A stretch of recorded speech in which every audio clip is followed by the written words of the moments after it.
I'm a little bit of an overachiever, so I usually come in and I'm like, I'm going to worship now. Like, I'm going to like sit here and be the best worshiper ever, and this is going to be it. And I have to really let that go.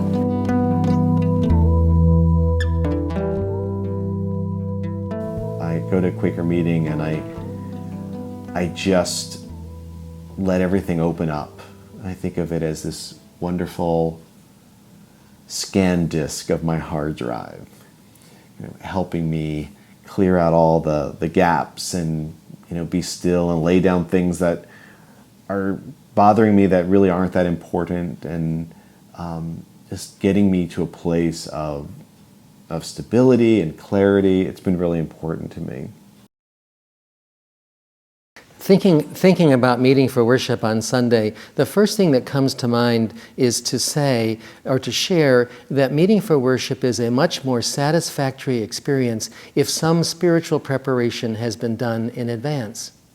The metaphor for me is preparing the soil. So the soil is ready for the message or for the seed. It feels like it is very important to be part of a group of people who are creating a container of deepening worship that is already in process as other friends arrive. I remember my first meeting for worship when I was older that I can remember was like really, really difficult because I wanted to talk or like play game or like go run around. So often, the energy of life is a topsy-turvy energy. It's energy going in many different directions with many different pressures being pulled hither and yon, and it's centered in many, many different places and not in one place. I usually need the first 10, 15, 20, 30, however long it takes, minutes to quiet myself. In the meeting for worship, in the silence, I am trying to center myself, which means to lay aside distractions of the world, and to listen carefully to the inward teacher, the inward guide, the inner Christ, that within me, which is within me and also beyond me. And for me, that sort of involves that narrative voice that I sort of have going in the back of my head all the time, just sort of letting that go. It's not so much about quieting it, but just releasing it. The more I sort of try to like stuff it down, the louder it gets, and so it's just sort of about letting it go. And that seems to make space for God to fill up.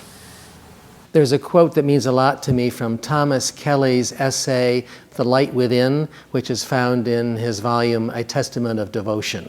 Deep within us all, there is an amazing inner sanctuary of the soul, a holy place, a divine center, a speaking voice to which we may continuously return.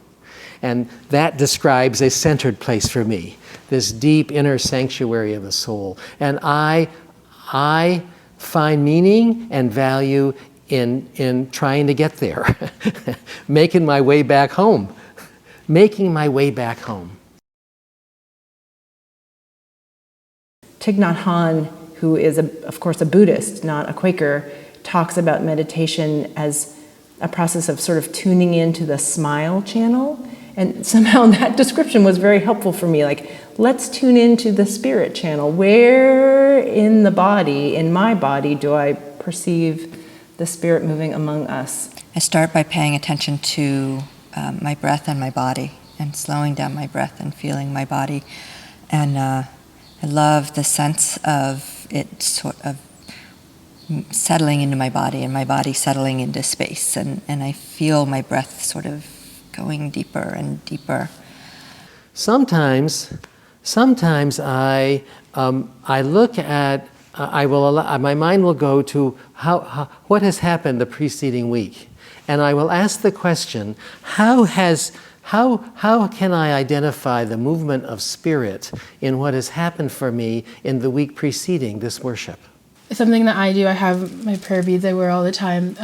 I like think of all the people in my life, and I'll like say I'll hold them in the light for a few minutes and let them know that I'm thinking about them and giving them positive energy. Sometimes I focus on a particular phrase or word or image and try to hold that as long as I can and then keep coming back to it. I mean, I think for me, it lets me know that, even if somebody thinks they're alone, I can say, no, you're not, I've been thinking about you. And I don't know if it's impacted anyone else's life. I've never told anyone that. So I guess secret's out. Sandra Cronk, in her pamphlet on gospel order, has a sentence near the beginning of the pamphlet: early friends expected and experienced the inbreaking of the Holy Spirit in their meetings for worship. And that sentence has been so important for me to hold on to, like a life raft, to continue to hold out that expectation. I think that's why we call it expectant waiting worship. That positive expectation that we will experience the presence of the Holy Spirit among us. And we are just waiting for it to show up. It's not an if, it's a when. And then, when I get to that place, it's a communal effort. It's not just about me and my relationship with God, with the divine, although it is an important part of it. But it's also feeling the gathered assembly around me, the gathered friends around me,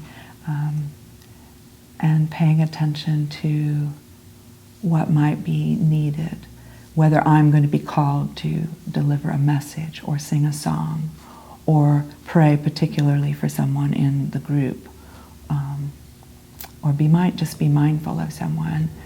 And I see that as a very communal thing, that how the group comes together and is able to center in the silence.